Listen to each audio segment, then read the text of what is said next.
What's going on, folks? It's Jay Wilson, and you are seeing me transfer the Shellies into their new enclosure here in the aquatic galleria, so to speak, here at Universal Rock. So you're going to see me for the next few moments kind of, oh, hey, Davis. You're going to see me kind of messing around. I brought them over in the 15-gallon, and I'm actually going to hand transfer them via the shells. This has to be one of the greatest things that I've found with African shell dwellers from Lake Tanganyika is, look at this, in the shell. Right in, just dropping them. That's how easy it is, pulling them out of the water. There was one that wasn't in a shell that I literally picked up by hand, and you'll see that towards the end.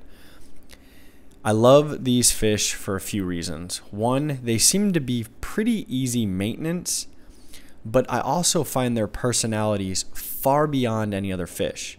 Now, the key for me transferring was making sure that I seeded this filter with a lot of the older stuff that I used in the sump, kept it going with some fish in there. I also was feeding those fish, and then I transferred those fish out in time for the Shellies to come in, and of course, I had stability on hand. So now I'm adding almost 3 times the amount of shells that I had in the original video of me setting it up. And there is, I don't want to say that it's written in stone, but the more shells you have, the less chance of jumpers. I literally got up about a week ago twice in the middle of the night because I heard one of the brevis jump out of the tank. Yes, I heard him come out of the tank. So this is where I start adding more rocks, and there's a reason. This is going to become a community style tank. So it's not just going to be the brevis sunspots.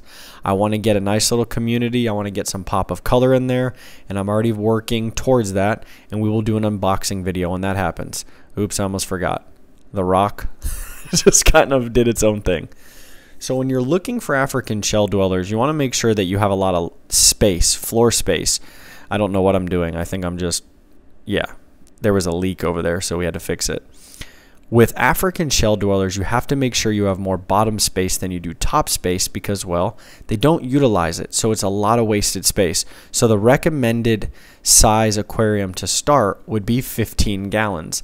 That seems to work very well. Now, if you can get one of those awesome long, lower 15 gallons or bigger, that would do you justice. Just make sure you have a ton of shells, some rock space, and you're going to utilize finer sand.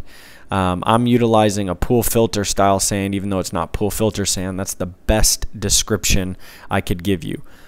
I'm not doing any special secret setup. It is literally stacking rocks, sand, and shells.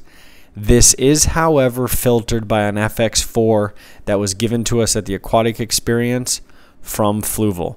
Now let me show you some of the cool stuff within the tank. Boom. All of the shells are in. It's looking beautiful. I want to know what you think. The fish are going to be hiding. They're not going to want to come out yet. But let me know what you think of the scape. Let me know what you think of the whole setup.